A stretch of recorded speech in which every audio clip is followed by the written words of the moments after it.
Hi, I'm Maggie. And I'm Nicole. Welcome to the DAC Dyslexia and Coffee podcast. We're so happy you could join us. We are both moms and dyslexia interventionists who want to talk about our students and children, what dyslexia is, how it affects our kids, strategies to help, and topics related to other learning disabilities will also be covered in this podcast. Parents are not alone, and we want to give a voice to the concerns and struggles we are all having. This is a safe place to learn more about how to help our children grow and succeed in school and the world. Grab a cup of coffee and enjoy the conversation. Hi, everybody. We're going to start today's episode like we do every time with the concept of the week. So the concept of the week is our opportunity as practitioners to kind of peel back the curtain a little bit and let everyone into an intervention session. We like to talk about things that we would either be teaching directly to our students or discussing with their parents. So today's concept of the week is frustration tolerance. Ooh. Oh, yes. Frustration tolerance is the ability to endure stress and setbacks without experiencing overwhelm, right? So that ability to deal with the stress without sending your body into flight, fright, or freeze mode. Good luck, folks. Today is episode 65, and we're calling it Holiday Yikes. For a reason. 'Tis the season, everybody. Yes. 'Tis the season. All right. We came ready. We came ready to talk about our yikes that happens for us during the season. Yeah.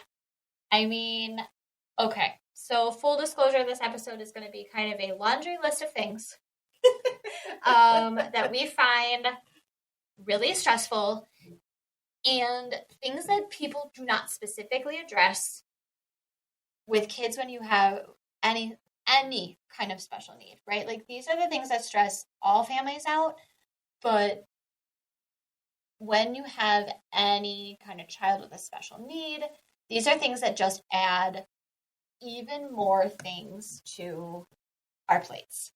Mm-hmm. And we're just here to voice them and listen to each other today. That's what we're here to do, everybody.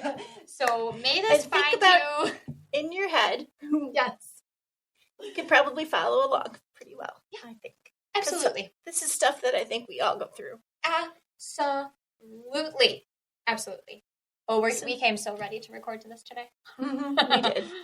So the first one, sensory toys that are not good for sensory children.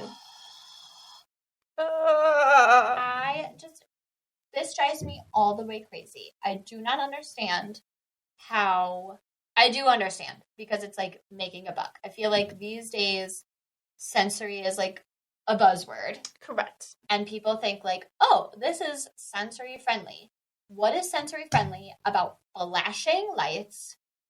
Nothing. Obnoxiously bright color. I like a bright color, but I mean, come on.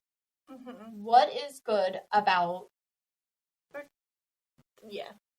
Why do they not make toys any longer that you can turn on the sound? And they're trash. They are the worst quality items. Mm-hmm. They break immediately. And all they do is make noise. I hate them. All the time. I hate them and their so motion much. usually sets them off too, which also is we have dogs. So our dogs walk past it in the middle of the night and all of a sudden you hear woo! Oh my god, I swear. We had this like sensory toy, quote unquote. It was like this stupid helicopter thing.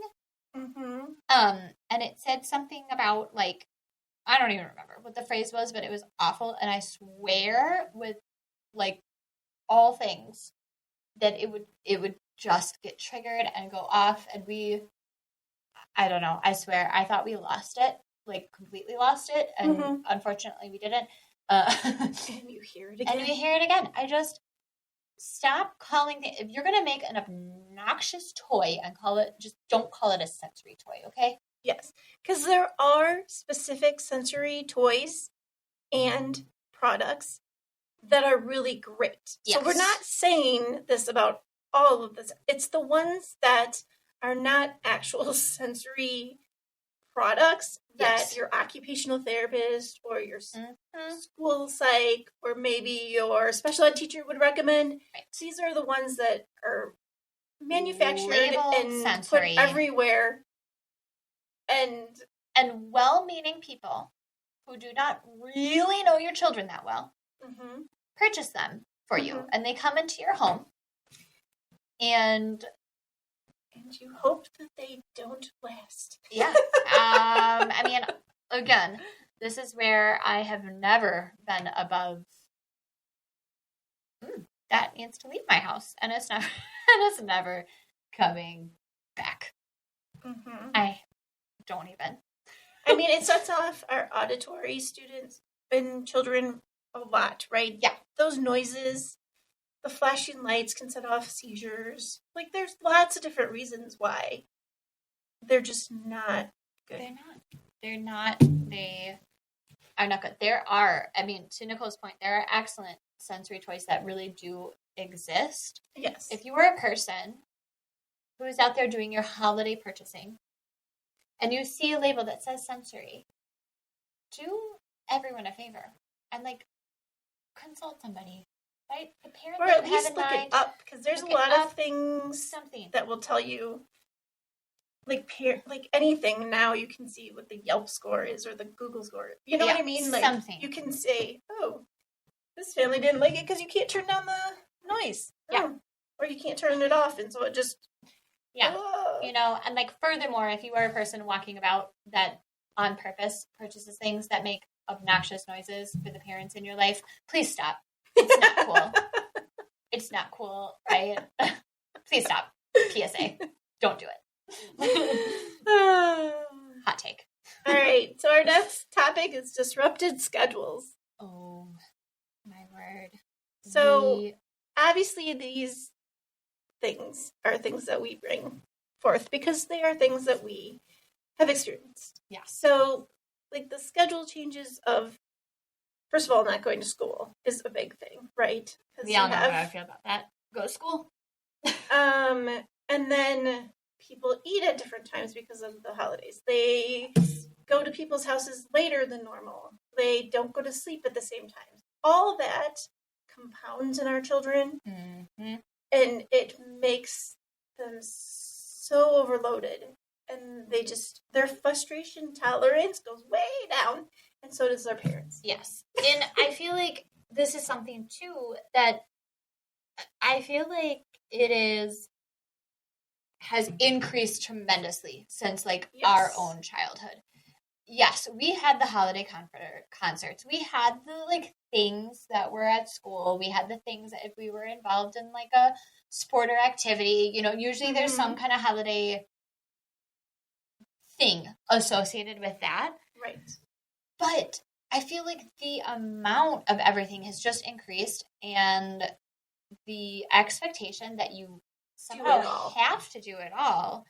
I am definitely a person who very firmly believes that a routine is important, and also our kids do have to develop frustration tolerance and the ability to roll with changes and be flexible.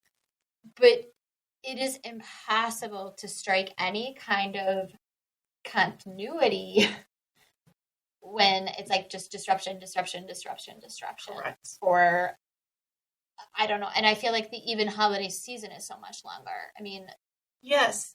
Well, we could have gotten all of our Christmas stuff around Halloween or before Halloween, because Halloween was out in August. I mean, I'm not really sure why.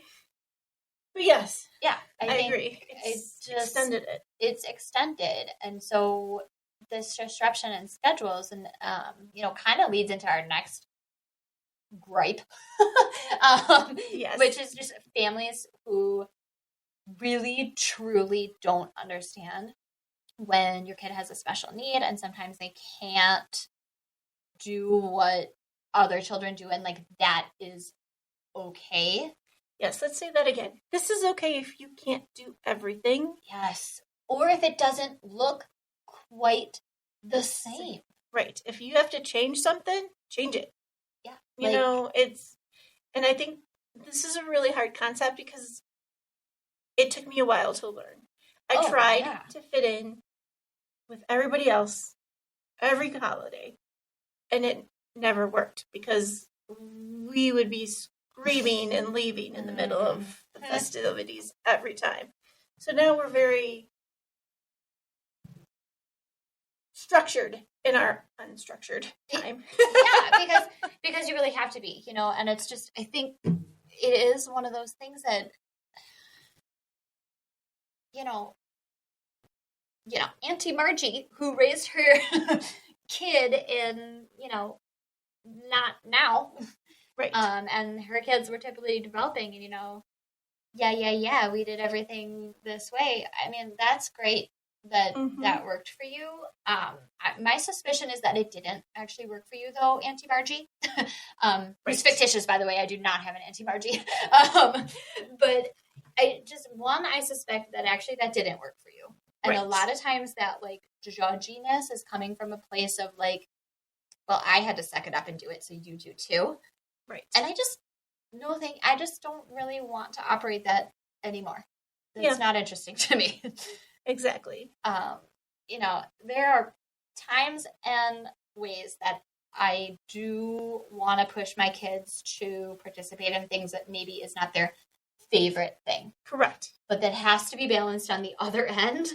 Yes. Of things that I can get them to do, or we're not building any skills. We're just throwing everybody into chaos. Yeah. The chaos.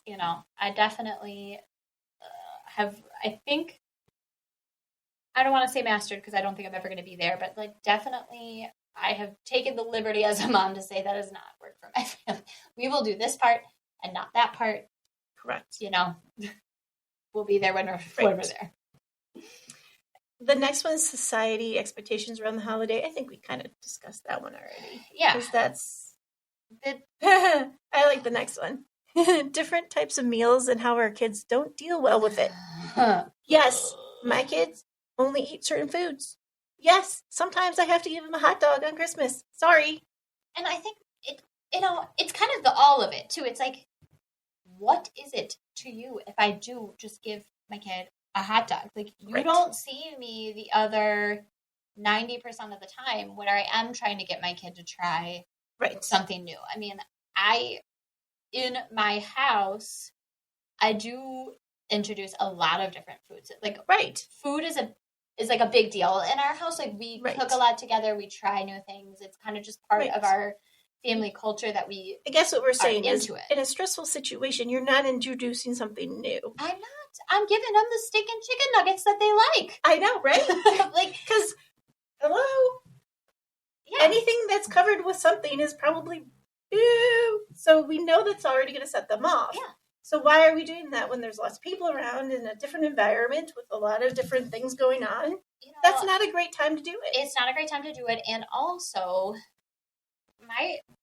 my kids who do try lots of different foods and are exposed to lots of different things and genuinely are not picky eaters, the plethora of just crappy food that is out all the time at the holidays, where like they do graze on it and they're eating foods that do not make sense on one plate together at one time. Like, they get physically ill. It does not work well with their body systems. And I don't, why am I forcing them to do this? It's not good for them. It's not good for me. Correct. Who is this serving? Yeah. Yeah. So our next topic. So when your children, there's ages on most toys, right?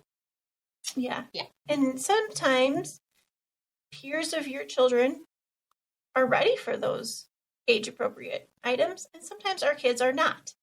And how do you negotiate that? Because it is hard. People look at ages on toys to get things for your kids. Sometimes that is not appropriate for your kid. Especially when you don't see certain people all the time. Yes. Or, I mean, here's kind of a separate gripe of mine. I, like, this weird pressure of like you have to buy a gift for every kid, or like all the things, and then they just kind of choose something that doesn't make sense for your kid, and now you're stuck dealing with it. Mm-hmm. And then you are kind of left with this like, am I an ungrateful person that this item has come into my house? I don't want it. It's not appropriate for my kid. Either they're absolutely not ready for it, or it's just not, either they're absolutely not ready for it, or you have a kid who that just doesn't fit, that just doesn't fit. Right. Their personality, their interests, their abilities. Their abilities, right? Yes, no. It's really hard, and like the big ticket items too, where, 'tis the season where kids are getting things like cell phones and tablets and trying to navigate. I mean, I have a friend who her in-laws took the liberty of gifting their 8-year-old a full-on smartphone last season. Yikes. And she had to stand up for, her kid and her family and like put that really like absolutely not. That's nowhere near appropriate of a gift. And now I have to explain why my 8-year-old can't have it. And like absolutely not.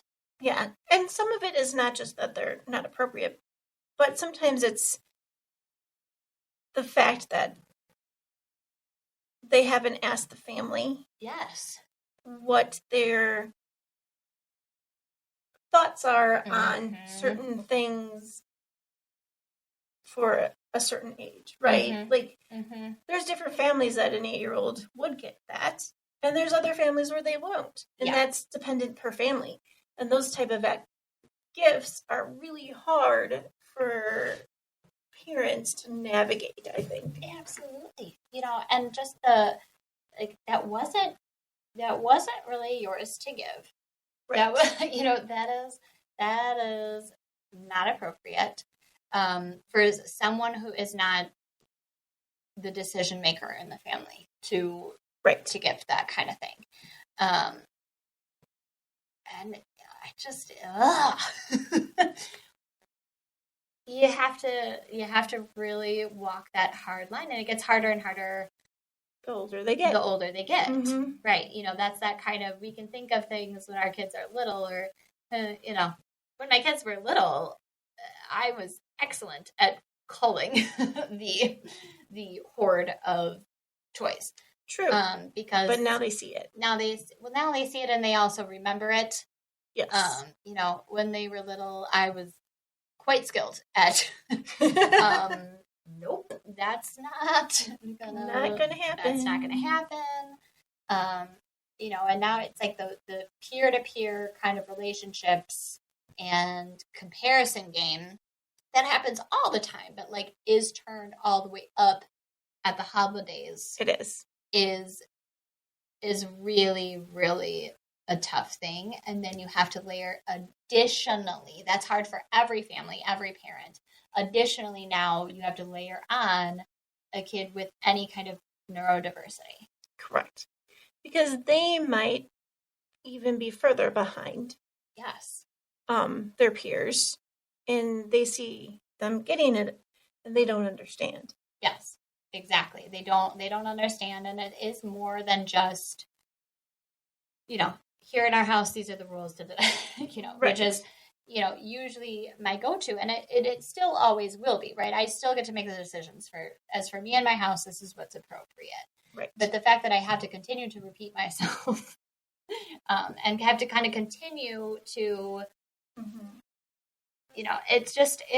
it gets really kind of exhausting. It does. It really does. Yeah. And this is also a time when, for us parents, it can be right in our face, right? So It's also a time when you might need to do a little self-care. Because absolutely. You're seeing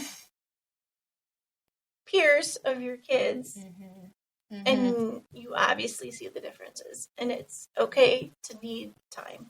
Yeah. It's, when you see the kind of like separation of the pack a bit, Yep. That can be really jarring as a parent. And like you said, one, remembering to like bring that self-care aspect, and then two, trying to separate your own things from it too, right? As a parent, we bring our own stuff to everything, and the holidays do turn it up, because who doesn't have a memory of a Christmas where your friend got the brand new, latest, greatest, whatever, whatever the hot ticket item was, and like, you did not. You got underwear. Extreme examples, but like absolutely, you're bringing your own stuff to the table. Correct. Because you're remembering that feeling. As a parent, you don't want your kid to experience that, even if you do fully understand it is good for our kids to experience some disappointment, some things that they have to kind of, be gritty about. It's good for our kids to experience some of those things. But like, it's our job to kind of thread the needle a bit. And if we are so far down the road of like our own comparison game, that can be incredibly hard to do. And also like to find the people that really actually do get you. Because I think sometimes this kind of conversation turns into the like, well, there's nothing you can do about it, so too bad. And it's like, but I'm not saying it has to be fixed. I'm just saying this is hard. I'm allowed to say this is hard and I'm frustrated about it. And I don't know that I need it fixed. I don't think there's a fix here. It's just that it is hard. Yeah. I agree. This next one's hard. Yeah. And I think the other thing that can be extremely difficult for our kids to navigate is kind of the quote unquote magic of it all. If there are tiny listeners in the room, we are trying to be cryptic. Yes. But some kids believe in the holiday magic fully and completely. And they might be a lot older than you would realize. Yes. And how to keep navigating that. Yes. Knowing that their peers probably are different. Yes. In that belief. And like the older kids who still embody all of that magic, it's like that push and pull, where as a parent, I'd love that to continue forever if it could. But in the best interest of that kid, you almost feel like you have to, as gently as you can, burst that bubble at a certain point. Which is so hard. And making that call, it's different for every single kid. It's different in different situations. Navigating within the family, like, one of my kids completely believes, and one of my kids just never did. In our house, this has not become a problem yet, but I can see it being a problem down the road.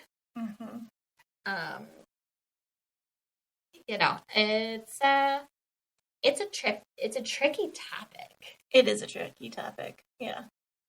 It's a tricky topic, and just even recognizing like there are some absolutely real feelings involved here that need to be honored.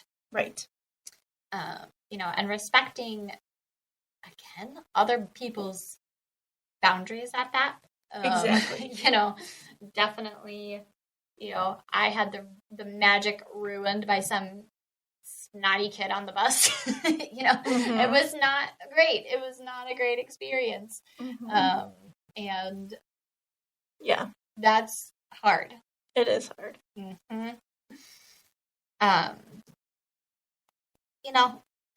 Definitely, in addition, right, all those extra school activities that happen at the same time. Why? And why do we have to do, I feel like we're circling back on, like, why do we have to do every single one of these things, and why does it have to be turned up to 100? Right. What happened to, like, you get to decorate a cookie at school and call it a day? Right. I feel like you have a treat. Yeah. Why is that? I think we got to, like, maybe wear pajamas and watch a movie.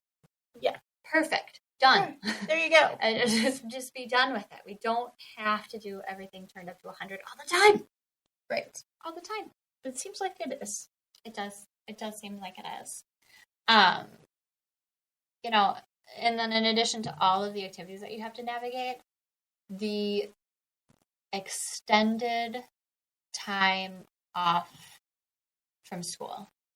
And all that means for everybody's schedule. Yeah. It's fun. Trying to work. I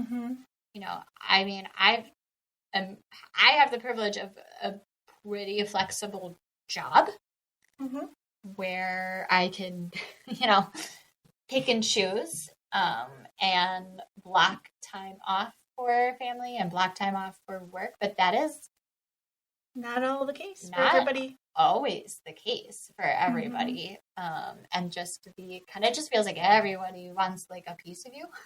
Yep. And it's like, I don't have the pieces left to give. Right.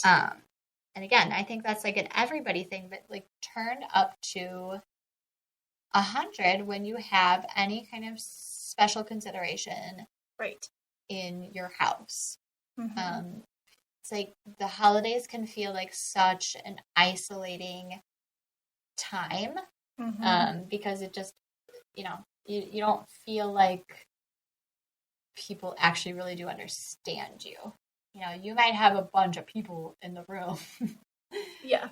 But, like, you feel more lonely than you ever do. Correct. Sometimes at this time of year. And then you're being told, this is the greatest time of the year. It's the best. Everybody loves it. And it's like, this is such a conflated message. Yes. Because I'm not trying to be a Grinch. No. I love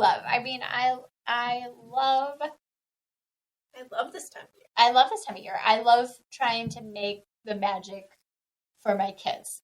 I love the push and pull of all these, like, family traditions, all of these things that we do every year, and now watching my kids grow up in the same area I grew up in, I think that has a lot to do with it for me personally.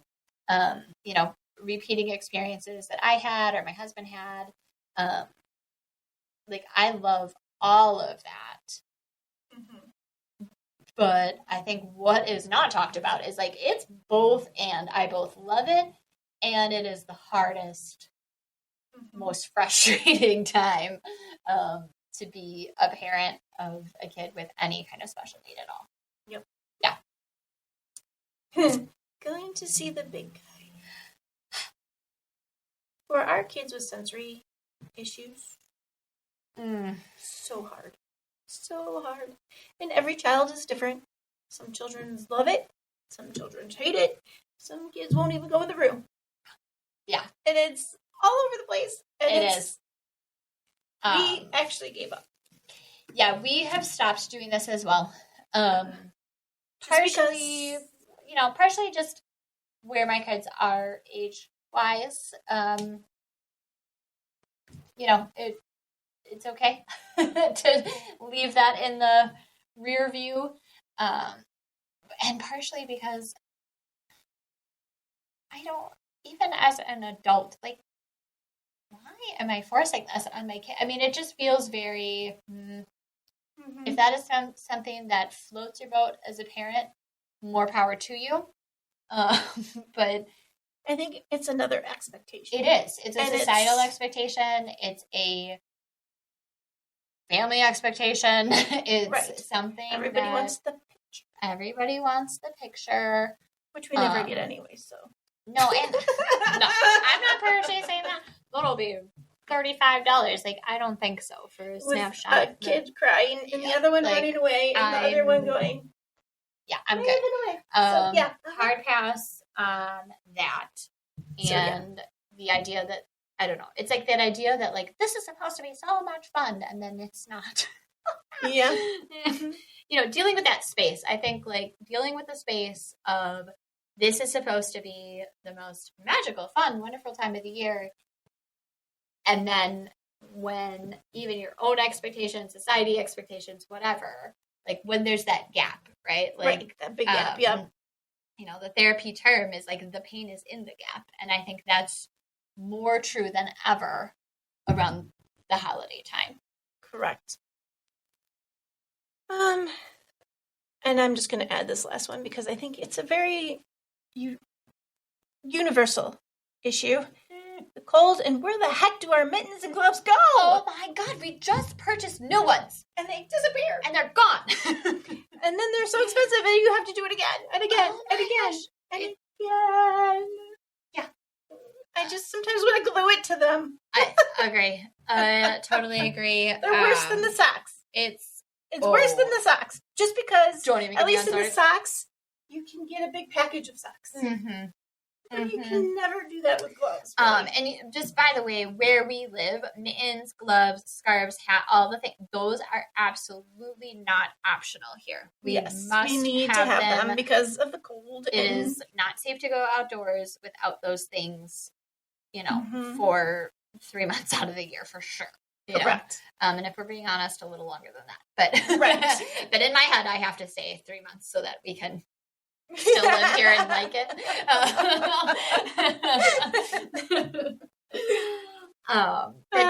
You know, but yes, it's a thing. I feel like this has been a cathartic episode. I do too. Sometimes just giving voice to these frustrations helps me embrace the things that I actually love about this time of year. Yeah. So in our outside of dyslexia segment, what I thought would be kind of fun is, since we a little bit we're the Grinch, a little bit, which is okay because it's my favorite time of year. What is one of your like best holiday memories? Probably my husband and I's first Christmas together. Yeah, that was probably my favorite. We got a real tree. We had our puppy, and we were able to see everybody because we were on our own. Yes. And we were able to, like, just spread it out. And we were adults, so we could do that. And it didn't get overwhelming. And because we were together. Yeah. Yeah, I like that. Mine is really, like, similar. Mine is probably the first Christmas that we were married because we bought a house that, like, within that year time frame. Okay. And that's when we started hosting Christmas Eve. So we host Christmas Eve at my house. Nice. And it is, like, by far my favorite because Christmas Eve for us is so... People come over, sometimes it's neighbors, sometimes it's friends, always like our families, both sides, my in-laws, my parents, and my grandma. But it's kind of just open house style. We have appetizers, we do white elephant. Aww. It's fun, it's light, you come in your pajamas if you want to. If that's not your jam, you don't have to do that. But like, it's just our house is like small, but it feels really cozy. That time of year, it just definitely, it brightens it up, it lightens it up. It is a really, really great night. And then I think, even though my son actually wasn't born that year, in my head, for some reason, my son's birthday is December 1st. Got it. And he's our, first kid. Mhm. So there's something about having well, you know this because you also had babies. Yeah, I have in the two beginning. babies in December and one early in December. January. So, yep, Yeah, always. I don't know, there was just something about having an infant Around at Christmas. Yeah, that was so cool. special. Mhm. It was, so special. And it felt great. It did. Yeah.